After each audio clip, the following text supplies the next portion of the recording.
పరిశుద్ధ గ్రంథము నుండి విలాప వాక్యములు 5వ అధ్యాయము 21వ వచనాన్ని చదువుకుందాం.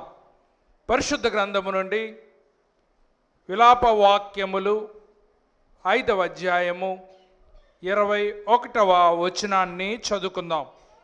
యెహోవా, నీవు మమ్మును నీ తట్టు తిప్పిన ఎడల మేము తిరిగెదము. మా పూర్వస్థితి మరలా మాకు కలుగజేయుము. దయతో అందరూ తల వంచండి, ప్రార్థించుకుందాం. ప్రేమ నమ్మకము కలిగినటువంటి మా ప్రియ పరలోకపు తండ్రి, మీ పరిశుద్ధమైన పవిత్రమైన నామాన్ని బట్టి మీకు వందనాలు స్తోత్రాలు సమర్పించుకొనుచున్నాం.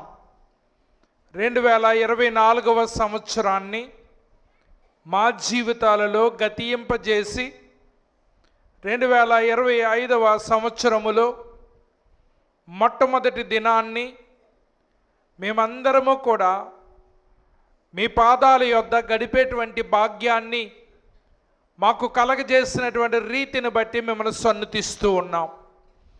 ఈ దినాన్ని ప్రభువా, మీ మందిరములోనికి మీరు తోడుకుని వచ్చిన ప్రతి బిడ్డను బట్టి మీకు కృతజ్ఞతాస్తుతులు చెల్లిస్తూ ఉన్నాం.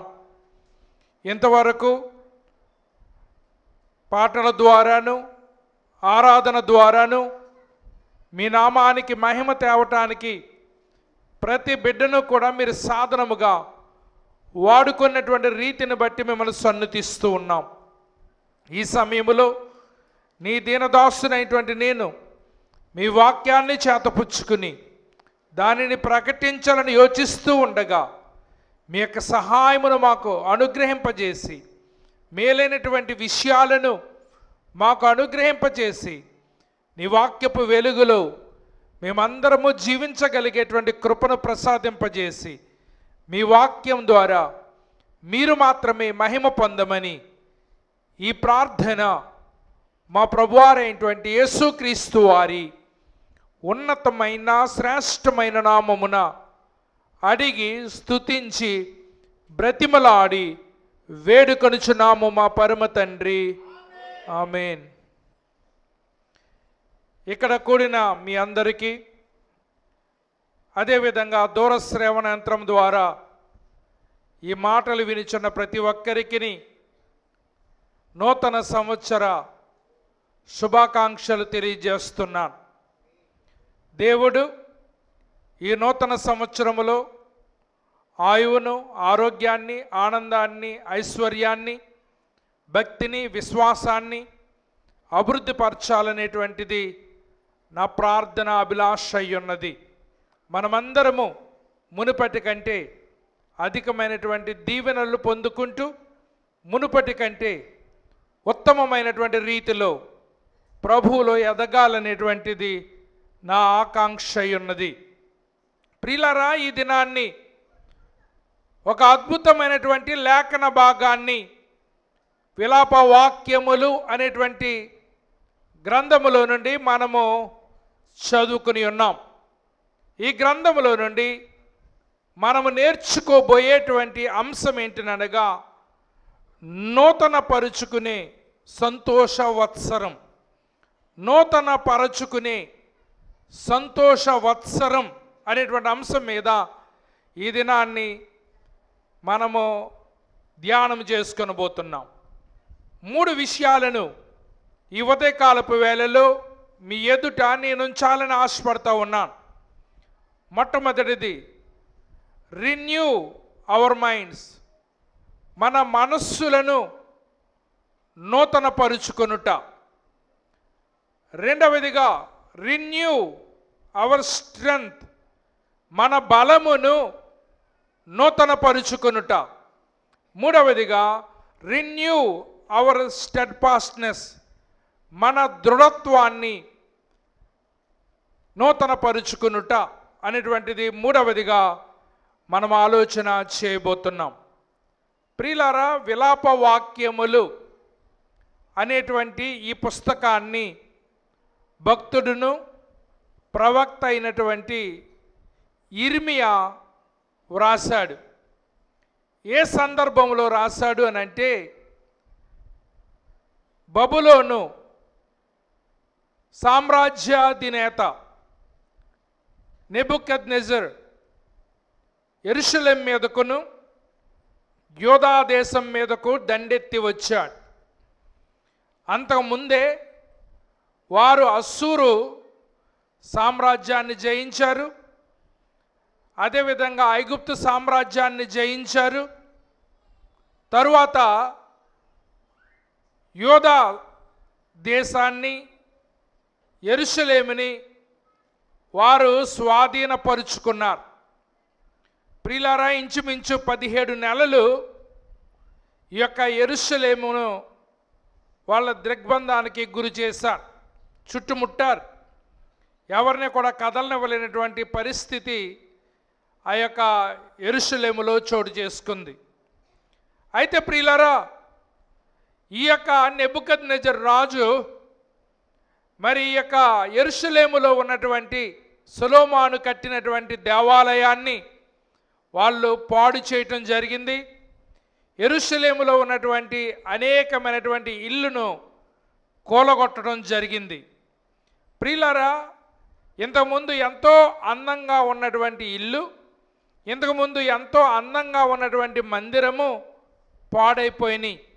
ప్రియులారా, ఇలా పాడైపోవటానికి గల కారణం ఏంటంటే, ప్రజలు లోబడినొల్లనటువంటి రీతిలో ఉన్నారు, మాట వినలేనటువంటి రీతిలో ఉన్నారు, దేవునికి లోబడలేనటువంటి రీతిలో ఉన్నారు. అంతకుముందే 45 సంవత్సరాల నుండి ప్రవక్త అయినటువంటి ఇర్మియా, మీరు దేవుడికి లోబడండి, దేవుడు చెప్పినట్టుగా చేయండి అని యూదా దేశ ప్రజలకు, యెరూషలేము వాసులకు హెచ్చరిస్తూ ఉన్నాడు. 45 సంవత్సరాలు కూడా ఈ ఇర్మియా ఈ ప్రజల చేత తిరస్కరించబడుతూ ఉన్నాడు. ప్రియులారా, మాట వినలేనప్పుడు ఎవరైనా ఏం చేస్తారు? వారి పాలిట వాళ్ళని విడిచిపెట్టడం తప్ప వేరే గత్యంతరం ఏది కూడా కనపడదు. ఓ విషయాన్ని మీకు తెలియజేస్తున్నాను. ఒక కోడి గుడ్లను పొదిగి పిల్లలను పొందుకుంది. పిల్లలను పొందుకున్న తర్వాత ఈ పిల్లలకు అనేక విషయాలు తెలియవు. ఎందుకనంటే ఈ పిల్లల్ని ఎలాగెత్తుకెళ్ళిపోదామా, ఎలాగ తినేద్దామా అని గ్రద్దలు కాసుకుని కూర్చున్నాయి. కాసుకుని కూర్చున్నప్పుడు తల్లి ఆ గ్రద్ద యొక్క అలికిడిని ఎరిగినటువంటిదై ఏం చేస్తున్నానంటే, ఆ గ్రద్దను చూసినప్పుడల్లా తన పిల్లలను తన రెక్కల కిందకి రమ్మని పిలుస్తూ ఉంది. పిలుస్తూ ఉన్నప్పుడు లోబడే పిల్లలన్నీ కూడా ఈ కోడి యొక్క రెక్కల కిందకి వస్తున్నాయి. కొన్ని లోబడలేనటువంటి పిల్లలు ఉంటాయి. పిల్లలు చిన్నయే కానీ మాకు అన్నీ తెలుసు అనుకుంటాయి. ఇలాంటి పిల్లలు ఏం చేస్తున్నాయనంటే, తల్లి తన రెక్కల కిందకి రమ్మని ఆహ్వానించినా కూడా అవి వినకుండా వాటికి నచ్చినటువంటి రీతిలో వెళ్తూ ఉన్నాయి. ఇలా వెళ్తున్నప్పుడు ఇలాంటి వాళ్ళే కావాలి. దేనికి? గ్రద్దకు కూడా ఇలాంటి వాళ్ళే, చెప్పిన మాట లేని వాళ్ళే కావాలి. తల్లి ఈ పిల్లలందరినీ వదిలేసి చెప్పిన మాట వినలేనటువంటి పిల్ల వెనకాల వెళ్ళలేదు కదా. కనుక తన కిందకి ఎవరినైతే వచ్చారో వారిని సంరక్షిస్తూ ఏం చేస్తుందనంటే, చెప్పిన మాట వినలేనటువంటి పిల్లల్ని వదిలేస్తూ ఉంది. కనుక రామ్మ రామ్మ అని బ్రతిమాలినా కూడా ఆ పిల్లలు రాకపోయినప్పుడు గ్రద్ద సరైనటువంటి టైం చూసి ఆ పిల్లని ఎత్తుకెళ్ళిపోయి చెట్టు మీద మరి తీసుకెళ్ళి అక్కడ పొడుస్తూ ఉంది. మిగిలినటువంటి పిల్లలన్నీ కూడా తల్లి యొక్క రెక్కలో నుంచి తలకాయ బయటకెట్టి అంటే తిక్క తీరిందా అంటున్నాయంట. ఎందుకనంటే అమ్మ పిలిచినప్పుడు నువ్వు మాట వింటే నీకు ఈ పరిస్థితి వచ్చేది కాదు అని మిగిలినటువంటి లోబడేటువంటి పిల్లలు గ్రహించారు. కానీ లోబడలేనటువంటి పిల్ల గ్రద్ద ఎత్తుకెళ్ళిపోయిన తర్వాత కోడి భాషలో అంటుందంట, అమ్మ ఇప్పుడు వచ్చేస్తాను అంటుందట. ఇప్పుడు వచ్చేస్తాను అన్నప్పటికీ ఆల్రెడీ పొడిసేసింది, రక్తం వచ్చేస్తుంది, తల్లి కూడా ఏమీ చేయలేనటువంటి పరిస్థితి. సేమ్ యూదా దేశాన్ని పరిస్థితి, యెరూషలేము యొక్క పరిస్థితి కూడా అదే. 45 సంవత్సరాల కష్టం, 45 సంవత్సరాల నుంచి పాటు పడుతున్నాడు, వీధి వీధికి వెళ్తున్నాడు, ప్రతి చోటికి తిరుగుతున్నాడు. ప్రజలారా, మీరు దొంగ ప్రవక్తల మాటలు నమ్మకండి, మోసం చేసే వాళ్ళ మాటలు నమ్మకండి. మీ దేవుడైనటువంటి యెహోవా చేత పంపించబడినటువంటి వాడిని మీరు లోబడి నేను చెప్పినట్లుగా మీరు విన్నట్లయితే రాబోయేటువంటి ఉగ్రత మీ మీద నుండి తప్పించబడుతుంది అని ప్రవక్త ఇన్ని సంవత్సరాల నుంచి హెచ్చరిస్తున్నా ఒక్కడు కూడా మాట వింటలేదు. పైగా ఎటకారం, పైగా అవహేళన, ఎగతాళి అనేటువంటివి ఈ యొక్క ఇర్మియా ప్రవక్తకు ఎదురైనవి. ఇలాంటి పరిస్థితుల్లో ప్రజలు ఎంత చెప్పినా, ఒకరోజు కాదు, 2 రోజులు కాదు, 45 సంవత్సరాలు చెప్పినా వినలేనోడు ఇంకా ఎలాగా వినడని చెప్పేసి దేవుడు శత్రు రాజు అయినటువంటి నెబుకద్నెజర్ని యెరూషలేము మీదకు, యూదా దేశం మీదకు పంపించాడు. ఇతను వచ్చి ఏం చేశాడనంటే శ్రేష్టమైనటువంటి యవనస్తులందరినీ కూడా బబులోనుకు తీసుకెళ్ళిపోయి ఇక్కడ ఉన్నటువంటి విలువైనటువంటి బంగారము, వెండి ఆ దేశంలోకి తీసుకెళ్ళిపోయి మరి ఇక్కడ ఉన్నటువంటి ఇల్లులను, ఇక్కడ ఉన్నటువంటి దేవాలయాన్ని పాడు చేసినటువంటి పరిస్థితి అక్కడ కనబడుతుంది. ఒకప్పుడు ఎంతో అందంగా ఉండేటువంటి యెరూషలేము పట్టణము ఇప్పుడు ఎలా కనపడుతుందంటే శిథిలమైపోయి కనపడుతుంది. ఆ శిథిలాల మీద కూర్చుని ప్రవక్త అయినటువంటి ఇర్మియా ఏడుస్తూ రాస్తున్నాడు. ఆ ఏడుస్తూ రాసినటువంటి మాటలే విలాప వాక్యములు. విలాపము అంటే ఏడుపు, ఏడుస్తా రాసినటువంటి మాటలే ఈ విలాప వాక్యాలు అనేటువంటి విషయాన్ని నేను మీకు జ్ఞాపకం చేస్తూ ఇక్కడ అంటున్నాడు. ఇప్పుడు ఏమంటున్నాడు తెలుసా? యెహోవా, నీవు మమ్మును నీ తట్టు తిప్పిన ఎడల మేము తిరిగెదము, మా పూర్వస్థితి మాకు మరలా కలగచేయుము. ప్రియులారా, ఈ మాటలో చాలా అర్థం ఉంది. ఎందుకనంటే చాలామందికి బాగున్నప్పుడు హెచ్చరిస్తే వాళ్ళ బుర్రకెక్కదు. పాడైపోయిన తర్వాత వాళ్ళు పాఠాలు నేర్చుకోవటానికి ప్రయత్నం చేస్తూ ఉంటారు. అప్పటికి ఆల్రెడీ చేతులు కాలిపోతాయి, సత్తు పోతుంది, దారి తప్పిపోతున్నారు, చెడిపోయినటువంటి పరిస్థితి, అనారోగ్యానికి అప్పగించబడేటువంటి పరిస్థితి. కనుక ఇప్పుడు వాళ్ళు అంటున్నారు, ఇంతకుముందు నీ తట్టు మేము తిరగలేదు, ఇంతకుముందు నీ మాట మేము వినలేదు ప్రభువా, ఇప్పుడు అనుభవపూర్వకంగా తెలుసుకున్నాం కాబట్టి ఇప్పుడు నువ్వు మమ్మలను నీ తట్టు తిప్పినట్లయితే మేము తిరుగుతాం ప్రభువా అంటూ ఉన్నాడు. ఇక్కడ మనం చదివినటువంటి వాక్యములో మా పూర్వస్థితి మరలా మాకు కలగజేయము, మరలా అనేటువంటి మాటకు నూతన పరుచుము అనే అర్థాన్ని ఇచ్చేటువంటిదిగా ఇంగ్లీష్ బైబిల్లో ఉన్నది కనుక ఆ పాయింట్ను మనము తీసుకుంటూ ఉన్నాం. ప్రియులారా, మనము మాట వినలేనటువంటి పరిస్థితి ఉంది, మాట వినేటువంటి పరిస్థితి కూడా ఉంది.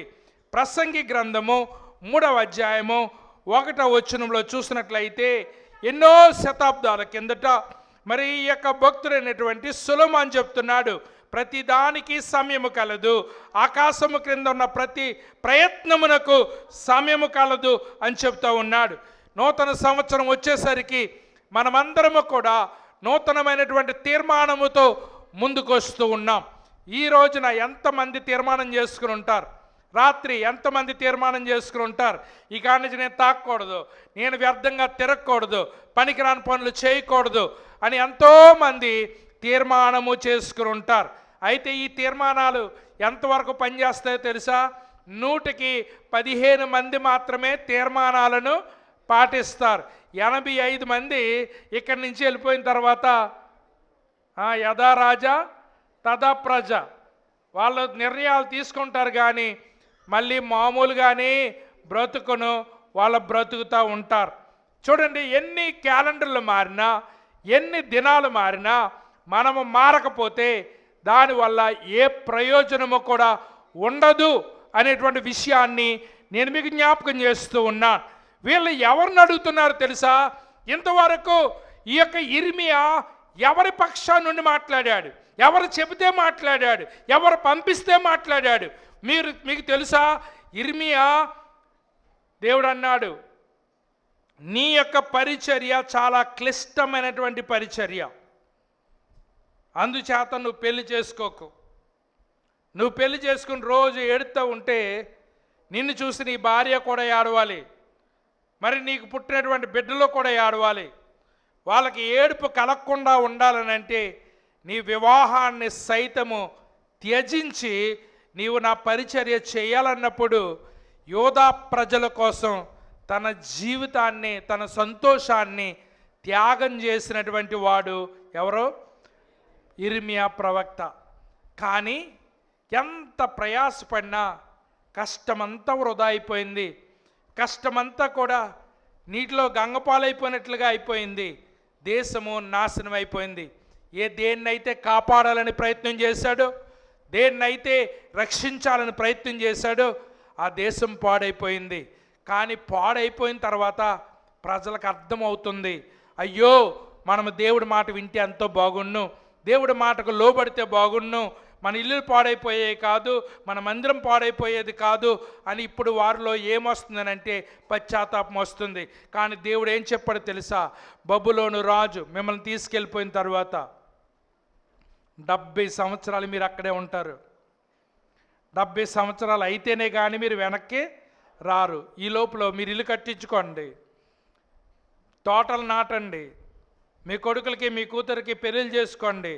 మీరు ఉంటున్నది బబులోన్లో గనక మీరు ఏ దేశంలో ఉంటే ఆ దేశం యొక్క క్షేమం కొరకు మీరు ప్రార్థన చేయండి అని దేవుడు వారిని హెచ్చరిస్తూ వస్తున్నాడు.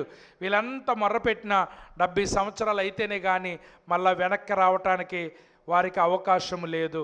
ఇటువంటి పరిస్థితులు శిథిలమైపోయినటువంటి ఈ దేశాన్ని చూచి వాళ్ళు ఏమంటున్నారో తెలుసా? యెహోవా అంటున్నారు. ప్రియులారా, ఇర్మియా ఎవరి పేరును ప్రవచిస్తున్నాడనంటే యెహోవా పేరున ప్రవచిస్తున్నాడు. దొంగ ప్రవక్తలు కూడా ఎవరి పేరును ప్రవచిస్తున్నారనంటే వాళ్ళు కూడా యెహోవా పేరునే ప్రవచిస్తున్నారు. ఇక్కడ మీరు గుర్తుంచుకోవాల్సింది ఏంటంటే ఇద్దరు యెహోవా పేరు ఉపయోగిస్తున్నారు. ఇందులో ఎవరి మాట వింటాం? మనం ఎవరి మాట వింటాం?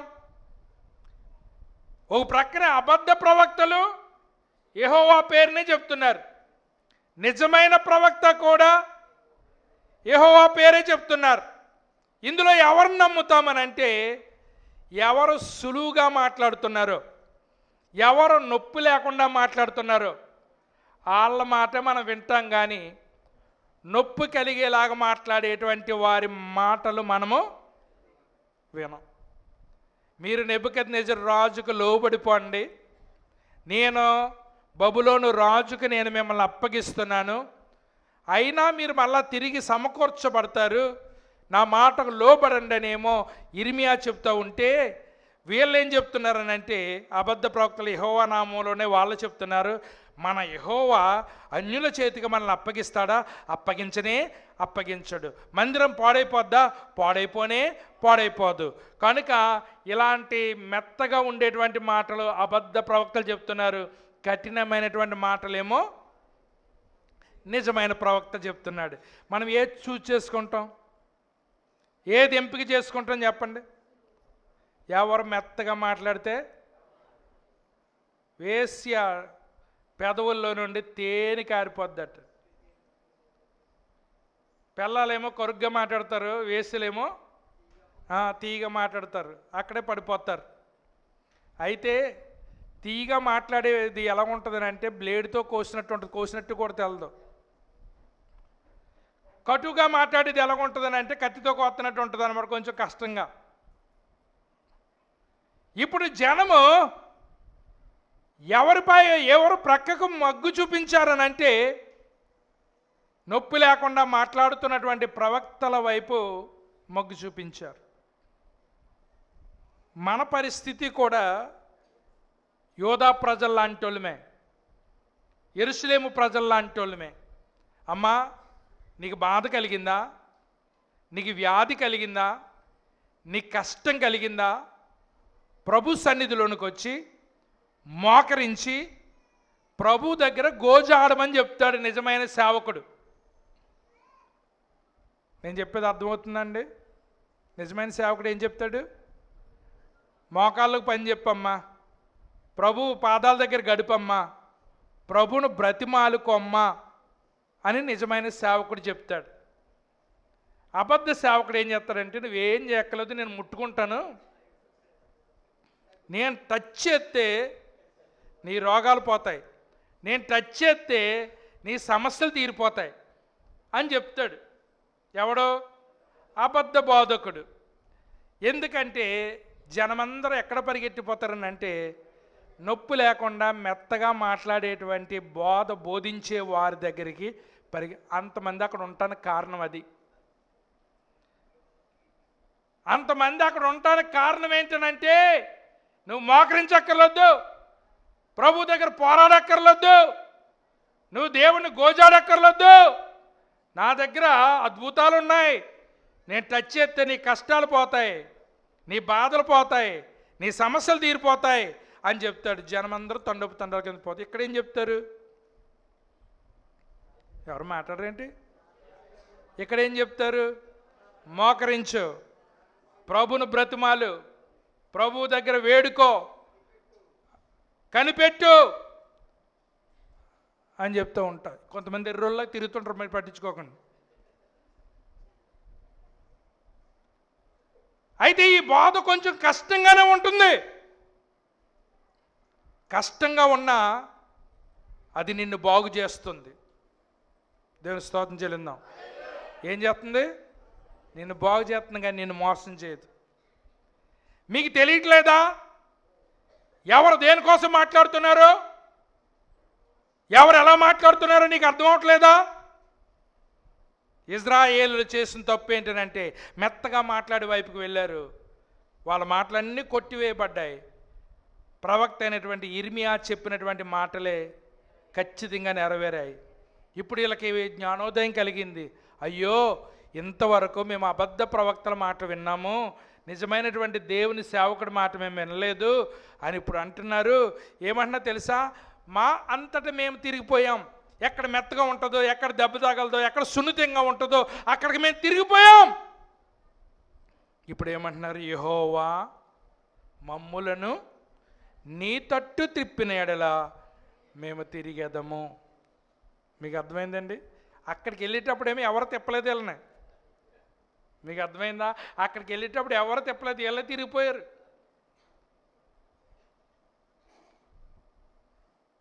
ఎవరు తిప్పకుండానే తిరిగి వెళ్ళిపోయారు. ఇప్పుడు ప్రభు దగ్గరికి మళ్ళా తిరిగి రావటానికి ఎవరు సహాయం అడుగుతున్నారు? చెప్పండి. యెహోవా నీవు మమ్మును నీ తట్టు తిప్పిన ఎడల. ఎవరిని తిప్పమని అడుగుతున్నారు అక్కడికి వెళ్ళేటప్పుడు? చెప్పండి. అక్కడికి వెళ్ళేటప్పుడు నీ అంతటి నువ్వు వెళ్ళిపోయావు, కానీ మళ్ళా దేవుడి దగ్గర రావటానికంట ఆయన తిప్పాలట. ఆయన తిప్పితే తిరుగుతారట. ఎందుకనంటే మన జీవితాలను మరల్చగలిగేటువంటి శక్తి ఎవరికి ఉందనంటే ఆ దేవుడికి ఒక్కడికే ఉంది. ఆయన ఒక్కడే మన స్థితిని, మన గతిని మార్చేటువంటి వాడై ఉన్నాడు. 2024వ సంవత్సరంలో నువ్వు అనుకున్నది సాధించలేకపోయావు, నువ్వు అనుకున్న దగ్గరికి చేరుకోలేకపోయావు, నువ్వు పెట్టుకున్నటువంటి గమ్యాన్ని దగ్గరికి నువ్వు వెళ్ళలేకపోయావు. ఎందుకనంటే మధ్యలో నువ్వు జ్ఞానులు అజ్ఞానాన్ని ఉపయోగించినట్లు రీతిగా అక్కడ దాకా నక్షత్రాన్ని వెంబడించి యెరూషలేము వచ్చిన తర్వాత ఏం చేశారు? హేరోదు దగ్గరికి వెళ్ళారు. ఎందుకు వెళ్ళారు? రాజుల ఇంట్లోనే రాజులు పుడతారు. అయితే బయట వాళ్ళ ఇంట్లో పుట్టరు కదా, రాజు ఇంట్లోనే పుట్టుంటాడు యేసు ప్రభు వారని అక్కడికి వెళ్ళారు. ఆ తర్వాత బయటకు వచ్చిన తర్వాత వాళ్ళకి అర్థమైంది, అయ్యో మనం ఎంత తప్పు పని చేసాం, ఇంతవరకు నక్షత్రం చేత నడిపించబడితే నడిచినటువంటి మనము ఇక్కడికి వచ్చాక మన సొంత తెలివితేటలను ఉపయోగించి మనము రూట్ మార్చేసాం. ఆ రూట్ మార్చేయటానికి వల్ల ఏం జరిగింది? కొన్ని వందల మంది 2 సంవత్సరాల లోపల ఉన్నటువంటి మగపిల్లలు చనిపోవలసిన పరిస్థితి ఏర్పడింది. అక్కడికి వెళ్ళేటప్పుడు ఎవరిని అడగలేదు, వాళ్ళే తిరిగి వెళ్ళిపోయారు. కానీ మరలా తిరిగి వచ్చేటప్పుడు చూడండి, వీళ్ళు ఏమంటున్నారు తెలుసా? యెహోవా నీవు మమ్మును నీ తట్టు తిప్పిన ఎడల. ఎందుకనంటే మనం ఎప్పుడైతే దేవునికి దూరంగా వెళ్ళిపోయామో ఆయన తట్టు చూడటానికి కూడా మనకి ఏంటంటే ముఖం, చెప్పండి అమ్మా, తప్పు చేసినప్పుడు ముఖం చెల్లుతుందా? చెల్లదు. ముఖం చెల్లక ఇప్పుడు ఏమన్నాడు తెలుసా? నీవే మా ముఖాన్ని తిప్పు ప్రభువా అని దేవుడిని అడుగుతూ ఉన్నాడు. యెహోవా రోషం కలిగిన దేవుడు, అలాగే యెహోవా కృప కలిగినటువంటి దేవుడు. దేవుడు ఎంత కోపగిస్తాడో అంతా కూడా కృప మన పట్ల చూపిస్తాడు. ఎవరు ఎక్కువ ప్రేమ చూపిస్తారో తెలుసా? మెత్తగా మాట్లాడేవాడు కాదండి, కోపంగా మాట్లాడేవాడే ఎక్కువ ప్రేమ చూపిస్తాడు.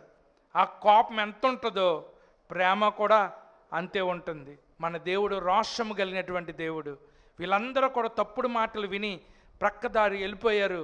ఈ రోజున యెహోవా ముఖం చూడలేకపోతున్నారు. మళ్ళా యెహోవాను బ్రతిమలాడుకుంటున్నారు. దేవుడా మమ్ములను నీ ప్రక్కకు తిప్పినట్లయితే మేము తిరుగుతాం ప్రభువా. ఎందుకనంటే నీ ముఖం మేము చూడలేకపోతున్నాం. మేము చేసినటువంటి పని వల్ల ఈ దేశం అంతా కూడా నాశనం అయిపోయింది. ప్రభువా నీ తట్టు మమ్మల్ని తిప్పుకో. ఈరోజు నూతన సంవత్సరంలో మన ప్రార్థన ఏదై ఉండాలనంటే, మనము కూడా తప్పిపోయినటువంటి కుమారుని వలె దారి విడిచి దారి చెడిపోయి మనము దేవునికి దూరం అయిపోయినట్లయితే ఈ దినాన్ని మనం అందరం కూడా ఇదే ప్రార్థన చేయాలి. ఏమని తెలుసా? యెహోవా మమ్మును నీ తట్టు తిప్పిన యెడల మేము తిరిగేద్దాము. ఆయన్ని తిప్పాడు అనుకోండి, ఎందుకంటే నీకు ముఖం చల్లక కిందకి పెట్టేసుకుంటున్నావు.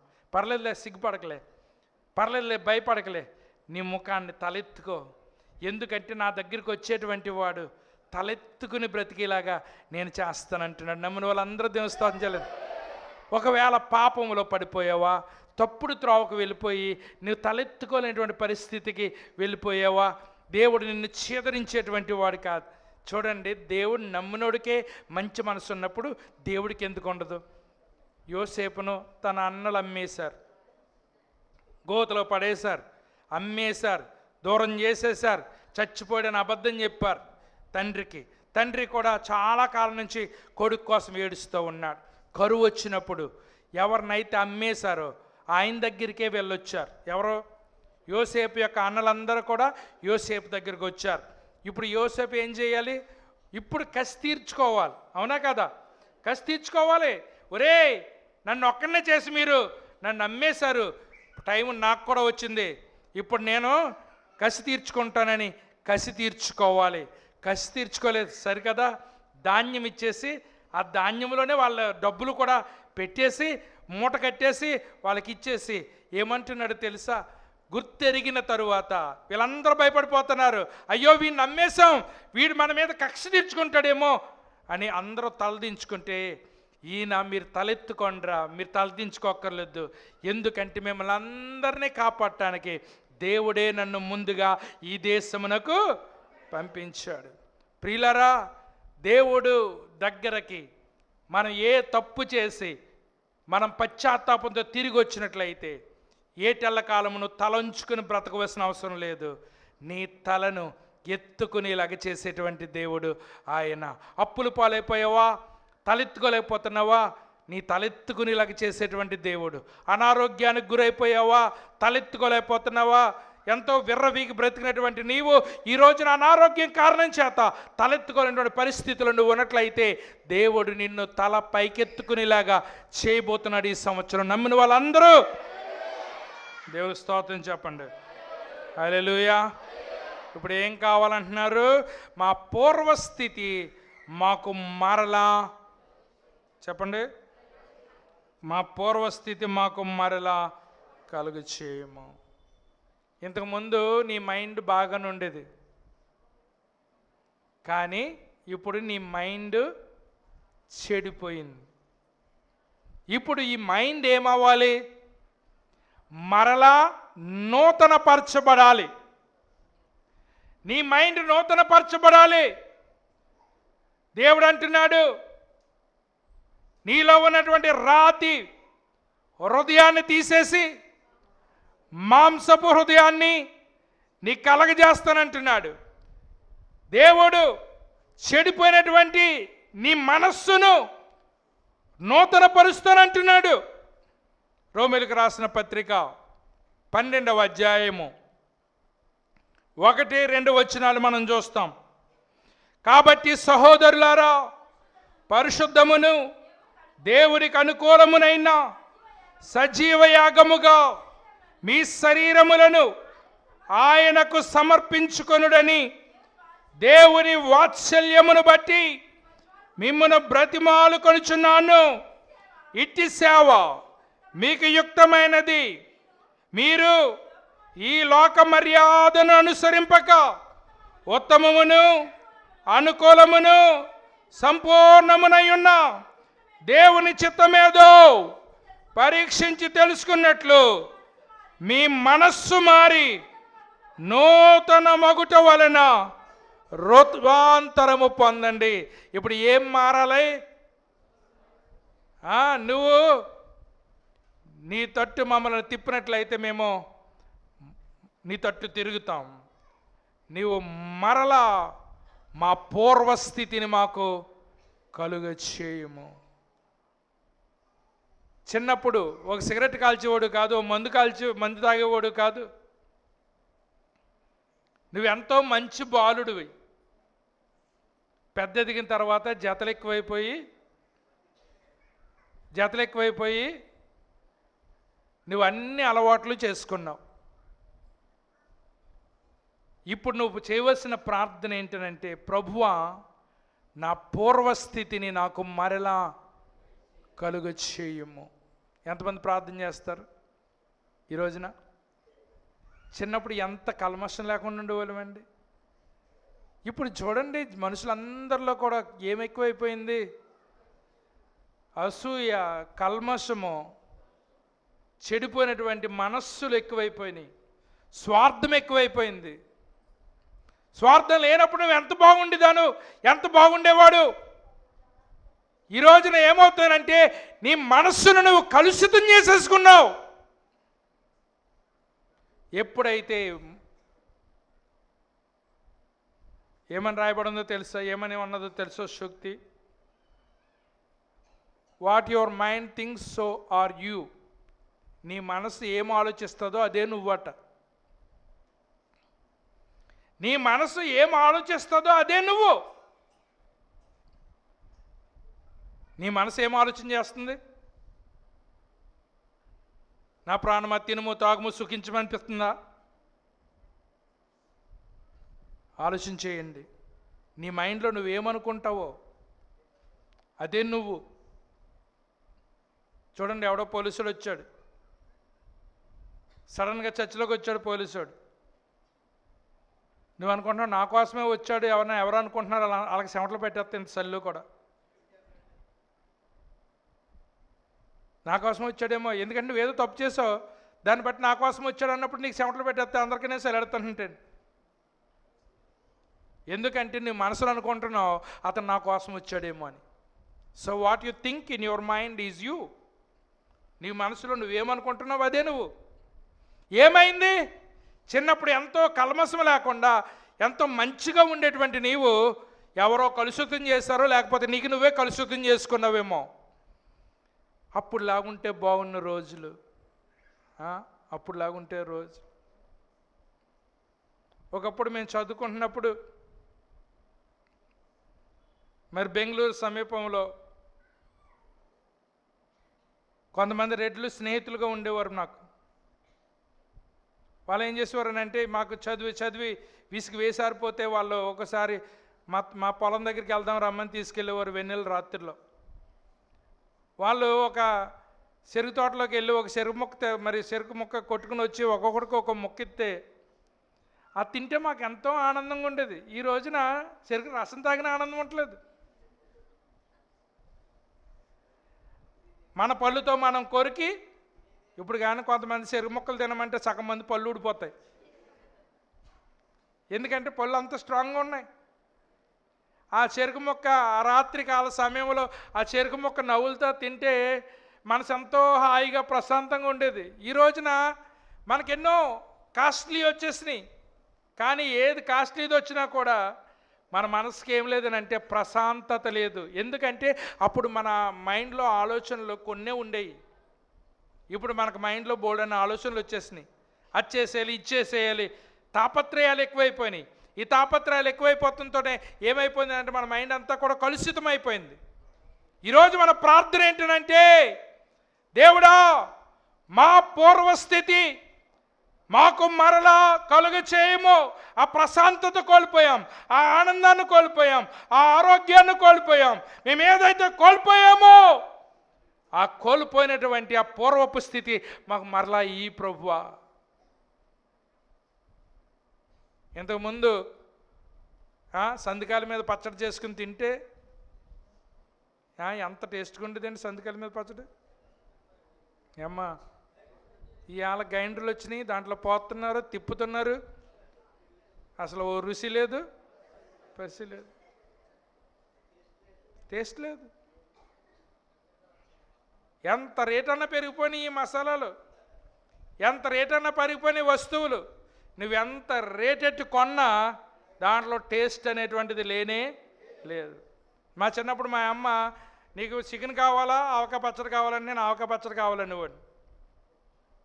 చికెన్ కంటే ఆవకాయ పచ్చడి బాగుండేది. ఈ రోజున మనం పెట్టుకున్నది బాగుంటలేదు, కొనుక్కున్నది బాగుంటలేదు, ఈదుల్లోకి అమ్మనాకు వచ్చింది కూడా బాగుంటలే. అసలు ఆ టేస్టే లేదు అందులో. ఏమైందని ఆ పూర్వస్థితి మాకున్న ఎంత బాగున్నాం. ఆ టేస్టు, ఆ వంటకాలు. మాసర్లో ఇంతకుముందు ఎవరికి కూర వండుకోనక లేకపోయినా చెరువులో దిగేవారండి. చెరువులో దిగేవారు. చెరువులో ఏముండి మొలలుండి, కానీ మొలలు దేవుకొచ్చి కథ గోంగూర వేసి కథ వండేస్తే పిన్నీసులు పెట్టుకుని తినేవాళ్ళం. పిన్నీసులు పెట్టుకుని మరి ఆ యొక్క మొలల కూర తినేటువంటి వాళ్ళం. ఈ రోజున మొలలు లేవు, తామరాకులు లేవు, కలక్కాయలు లేవు, ఏమీ లేవు. మళ్ళా మన మన మన చెరువులో ఒక్క తామరాకు లేదు. దాంట్లో దిగితే ఆ గరుకులన్నీ కోసిపోయి అన్ని తామరాకులుండి, అన్ని కలక్కాయలుండి, అన్ని మొలలుండి, ఈ రోజున కూర ఏదైనా మనం తడుముకోవాలన్నా కూడా మనకి ఎక్కడ కూర దొరకలేనటువంటి పరిస్థితి ఉంది. మీకేమనిపిస్తుంది ఇప్పుడు? కొంతమంది పెద్దోళ్ళు అంటారు, చెరువులో నీళ్లు తాగనని రోజులు మాకు అసలు జబ్బే లేదు. ఇప్పుడు ఇంటికి వచ్చేసినాయి కుళాయిలు, ఇంటింటికి వచ్చేసినాయి కుళాయిలు. ఈ కుళాయిలు ఇప్పుకుని తాగుతుంటే అన్నీ రోగాలే. ఈ ట్యాంకులో మా నాన్నగారు ఉన్నప్పుడు ఈ ట్యాంకులో పిల్లి చచ్చిపోయినా ఎలక చచ్చిపోయినా ఆయన ఏడు నీళ్ళు కాసుకుని తాగితే అందులో ఏదో చచ్చిపోయిందని చెప్తేనే కానీ ఎవరికి తెలిసి అందరూ తాగేసేవారు. ఆయన చెప్పేవారు, ఏదో చచ్చిపోయిందిరా బాబు చూడండి అని. అప్పుడు పైకి ఎక్కి చూస్తే చచ్చిపోయి ఉండేది. ఈ లోపల ఎంతమంది తాగేశారు నీళ్ళు? ఇది పరిస్థితి. నేను అనుకుంటున్నాను ఆ తామరాకులు ఆ చెరువులో నీళ్ళే బెటర్ అనుకుంటున్నాను. ఎందుకనంటే అప్పుడు ఎవరికే రోగాలు ఉండేవి కాదు, ఎవరికి తేడా ఉండేటువంటిది కాదు. ఇప్పుడు మన ప్రార్థన ఏం చేయాలి? ప్రభువా మా పూర్వస్థితి మాకు మరలా కలుగు చేయము. ఎందుకనంటే అప్పుడే బాగుండేది, కొంచెమే ఉండేది. ఆ కొంచెంలోనే మేము ఆనందంగా ఉండేవాళ్ళం. ఇప్పుడు చాలా విస్తరించింది, కానీ ఇందులో మాకు ఆనందం లేదు. మా పూర్వస్థితిని మాకు కలుగు చేయము. ఒక ఇంతకుముందు ఎవరైనా చుట్టాలు వస్తే, ఇంతకుముందు ఎవరైనా మన ఇంటికి చుట్టాలు వస్తే వాళ్ళు వెళ్ళిపోతుంటే చెప్పులు దాచేసి వాళ్ళు వెళ్ళకూడదని. అవునా? చెప్పులు దాచేసి వాళ్ళం. చెప్పులు కనపడకుండా ఉంటే బస్సు దాటిపోద్ది లోపలని ఇంకో రోజు ఉంటాడని. ఇప్పుడు వచ్చిన వెంటనే ఏ పని మీద వచ్చారు, ఎప్పుడు వెళ్ళిపోతారు అని అడుగుతూ ఉన్నారు. అన్నకు వచ్చినోడిని ఇంకా కాళ్ళన్న కనుక్కుంది. ఏమంటున్నావు తెలుసా? ఎప్పుడు వెళ్ళిపోతావు, ఏ పని మీద వచ్చావు అని ఇండైరెక్ట్గా కనుక్కుంటున్నాం. ఇప్పుడు ఏమైపోయింది మన పరిస్థితి, మన బంధాల పరిస్థితి ఏమైపోయింది? ఆలోచన చేయమని మనం చేస్తున్నాం. ఓ చుట్టం వచ్చి వెళ్ళిపోతానంటే ఆ చుట్టం వెళ్ళిపోతున్నప్పుడు ఇంటిలో పాది ఏడ్చేవాళ్ళం, అయ్యో వెళ్ళొద్దు కానీ రోజులు ఉండేది. కానీ ఈ రోజున ఎప్పుడు వెళ్ళిపోతారా, మనం ఫ్రీగా బ్రతుకుదామని ఎవరిని కూడా మన ఇంట్లో పెట్టుకోవటానికి కూడా మనము చెప్పండి ఏది బెటరు? నేను చెప్పేది ఏమన్నా అబద్ధమా? ఏది బెటరు? ప్రభువా మా పూర్వస్థితిని మాకు మరలా కలుగచేయము. మొట్టమొదటిగా మనం ఏ విషయంలో మనం మారాలి అని అంటే మన మైండ్ సెట్ మారాలి అనేటువంటి విషయాన్ని నేను మీకు చాలా విషయాలు ఉన్నాయి కానీ మనకి ఎక్కువ టైం లేదు. రెండవది, మన బలము నూతన పరచబడాలి. మీరు పిల్లలు చూడండి ఎంతసేపు పరిగెడతారో, వాళ్ళకి అలసట ఉండదు, కాళ్ళు లాగుతున్నాయి అనరు, ఏ బాధ ఉండదు. ఒక పిల్లోడు పరిగెడితే 10 మంది పిల్లలు వెనకాల పరిగెడతా ఉంటారు. ఆ చిన్న వయసులో ఎంత ఎనర్జీ వాళ్ళకి, ఎంత ఎనర్జీ. ఇప్పుడు ఈ రోజున నిలబడి ఒక ఆరాధన పాట, ఒక నిలబడ్డ పాట పాడినప్పటికీ ఎన్ని బళ్ళు సతుకులు పడిపోతున్నాయి. నేను ముసలోళ్ళు కూర్చుంటారేమో అని చూస్తున్నాను. ముసలోళ్ళు కూర్చోట్లేదండి, ఎవరు పొడిసోళ్ళు కూర్చుండిపోతున్నారు. ఎంత దౌర్భాగ్యమో. ఇప్పుడు నిలబడకపోతే ఇంక మీరు ఎప్పుడు నిలబడతారు చెప్పండి? ఇప్పుడు నిలబడకపోతే ఇంకెప్పుడు నిలబడతారు? కూర్చున్న వాళ్ళు అక్కడ కనపడతలేదు, వాళ్ళు బాగా నిలబడుతున్నారు, ఇక్కడ వాళ్ళు పడిపోతున్నారు. ఇక్కడ ఎన్ని రోజుల నుంచి ఉపవాసం ఉన్నారు ఇలా పడిపోవటానికి? వాళ్ళు ఆలోచించేయమని మనం చేస్తున్నాం. ప్రభువా మా పూర్వ బలమును మాకు కలగజేయము.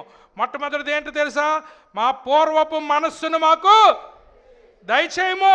రెండవది, మా పూర్వపు బలమును మాకు దయచేయము. ముంజికాయలకి సెట్ ఎక్కువాడు, కొబ్బరికాయ సెట్ ఎక్కువాడు. ఇవాళ కొబ్బరికాయ రాలితేనే తీసుకుంటున్నారు. ఎవడో దొంగతనం. మా చిన్నప్పుడు ఎవడన్నా కొబ్బరికాయలు దొంగతనం చేస్తాడేమో అని దానికి రేకులు కట్టేవారు అన్నమాట. రేకులు కట్టేవాడు. వీడు పాకుతా చీకట్లో పాకేస్తారు, రేకులు కోసిపోతాయి అన్నమాట వాడికి. ఇవాళ ఏ కొబ్బరి చెట్టుకైనా రేకులు ఉన్నాయా? ఏ కొబ్బరి చెట్టుకైనా రేకులు ఉన్నాయా చెప్పండి? ఏ కొబ్బరి చెట్టుకి రేకులు అక్కర్లేదు. వీడు బద్దకొస్తుడు, పైనుంచి కింద అడితేనే తీసుకుంటాడు. వీడు మాత్రం చెట్టు ఎక్కడు. మరి అప్పుడు జనం ఎనర్జెటిక్కా, ఇప్పుడు జనం ఎనర్జెటిక్కా? అంచేత ఇప్పుడు మనం ఏం ప్రార్థన చేయాలి? మా పూర్వ బలమును మాకు దయచేయము. ఓల్డ్ ఈజ్ గోల్డ్ అన్నారు. ఇప్పుడు అన్నీ కూడా మనము ఇప్పుడు డెవలప్ అయ్యి పాశ్చాత్య దేశాల్లోకి వస్తున్నాం. పాశ్చాత్య దేశాలకు వెళ్తే, అమెరికా వెళ్తే అక్కడ ఏమో తెలుసా? ఎదురుగాళ్ళతో కట్టినటువంటి హోటల్ ఉంది. ఎదురుగాళ్ళు అవి ఎప్పుడో వదిలేసాం మనం. ఇప్పుడు వాళ్ళు పట్టుకుంటున్నారు. మాకు వెదురులతో కట్టినటువంటి ఆ హోటల్ కావాలి, ఆ రెస్టారెంట్లు కావాలి అని పాతాట్లకు వెళ్తూ ఉన్నారు. ఎందుకనంటే పాతది ఎప్పుడూ కూడా ఉత్తమమైనటువంటిదే. ఈ రోజున బలహీనమైపోతున్నటువంటి ప్రతి యవనస్తుడికి కూడా మీరు చేయవలసిన ప్రార్థన ఏంటో తెలుసా? దేవుడా, మా చిన్నప్పుడు చాలా ఆరోగ్యంగా ఉండేవాళ్ళం, తినేది తక్కువ, ఆరోగ్యం ఎక్కువ. 100 గ్రాములు తెచ్చి మా ఇంట్లో 6గురిని తినేవాళ్ళు. 100 గ్రాముల మటన్ తెచ్చుకుని 6గురిని తినేవాళ్ళు. నూనెతో కప్పేసేది మా అమ్మ. నూనెతో కప్పేసి ఊటనే చిన్న చిన్న ముక్కలు ఇంత ఎత్తే అదే అమృతం కింద తినేవాళ్ళు. ఇవాళ కేజీలు తెచ్చుకుని తింటున్నారు. అసలు పైకి లేకలేకపోతున్నారు. ఒక చర్చిలోంచి పైకి లేకమంటే ఇలా పడిపోయి ఒక చెయ్యి ఓతిస్తేనే కానీ ఎవరేంటండి పరిస్థితి? అవునా కాదా? అలా పడిపోయి రాత్రి అయితే ఒక ఆవిడ పట్టుకమ్మా నన్ను లేగలేకపోతుంది. కేజీలు తినేస్తున్నారు. 100 గ్రాములు తిన్నప్పుడు ఆరోగ్యంగా ఉన్నాం, కేజీ తిన్న ఆరోగ్యం లేదు. ఇప్పుడు ప్రార్థన చేయాలి. ఏమని తెలుసా? ప్రభువా మా పూర్వస్థితిని, మాకు కావాల్సింది 100 నాయనా, మాకు కావాల్సింది కేజీ కాదు. ఆ 100 తిన్నప్పుడే టప్పలు వేసేవాళ్ళం, చురుగ్గా పరిగెత్తేవాళ్ళం. ఈ రోజున పరిగెత్తుదామని అంటే ఏమవుతుంది? కాలు బెనికిపోతుంది. ఈ మోకాళ్ళు ఏమో సిటుకు మన సౌండ్లు వస్తున్నాయి. మా స్ట్రెంత్ అంతా ఏమైపోయిందో మాకు అర్థం కావటం లేదు. ప్రభువా మా పూర్వస్థితిని మాకు మరలా. నిజమేనా అబద్ధమా నేను చెప్పేది? ఎంతమంది కరెక్ట్గా టప్పని లెగ్గలరు? ఎంతమంది పడిపోయి లేగలరో ఆలోచన చేసుకోండి. అందుకని ఇప్పుడు మన ప్రార్థన ఏంటో తెలుసా? ఏంటి? మా పూర్వస్థితిని మాకు మరలా కలుగచేయము. ఇది మన రెండవ ప్రార్థన. మూడవది నేను చెప్పిన ముగిస్తాను. మూడవ ప్రార్థన ఏంటినగా, మాకు స్థిరత్వము కలిగినటువంటి మా స్థిరత్వములో మమ్మలను నూతన పరచుము అనేటువంటి విషయాన్ని మూడవదిగా మనం ఆలోచన చేయబోతున్నాం. ప్రియులారా, ఇంతకుముందు మాట అంటే మాటే, ఇంతకుముందు మాట అంటే మాట, అగ్రిమెంట్లు అక్కర్లేదు, ఒట్లు అక్కర్లేదు, ఏమక్కర్లేదు, మాట అంటే మాటే. ఈ రోజున పొద్దున్న లేచిన కాంచి ఎన్ని మాటలు మాట్లాడుతున్నాం, ఒక్క మాట నికరం ఉండలేదు. ఏది నమ్మాలో తెలియట్లేదు, ఏది నమ్మకూడదో తెలియట్లేదు. అందుచేతనే మనలో ఏముండాలనంటే స్థిరమైనటువంటి బుద్ధి, స్థిరమైనటువంటి మనస్సు మనకు చాలా అవసరమైనటువంటి విషయాన్ని నేను మీకు జ్ఞాపకం చేస్తున్నాను. ఒక వాక్యం జ్ఞాపకం చేసుకుందాం. కీర్తన గ్రంథము 51వ కీర్తన 10వ చరణాన్ని చదువుకుందాం. దేవా నా యందు శుద్ధ హృదయము కలుగచేయుము, నా అంతరంగములో స్థిరమైన మనస్సును నూతనముగా పుట్టించు ప్రభువా. మనకి ఏం కావాలన్నమాట? స్థిరత్వం కావాలి అనేటువంటి విషయాన్ని నేను మీకు జ్ఞాపకం చేస్తున్నా.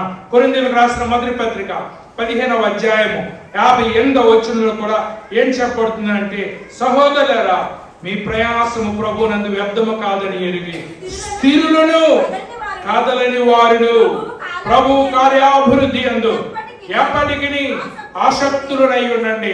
స్థిరంగా ఉండండి. ఒక చోట నువ్వెక్కడ నాటపడ్డావో అక్కడ స్థిరంగా ఉండు. చూడండి, మొక్క మనం పాతి నెలకోసారి మన స్థానాన్ని మారుతున్నాం అనుకోండి, మొక్కను పాతాం, ఓ నెల నుంచాం, మళ్ళా తవ్వేశాం, మళ్ళీ ఇంకో చోట పాతాం, మళ్ళా నెల ఉంచాం, మళ్ళీ ఇంకో చోట పాతాం.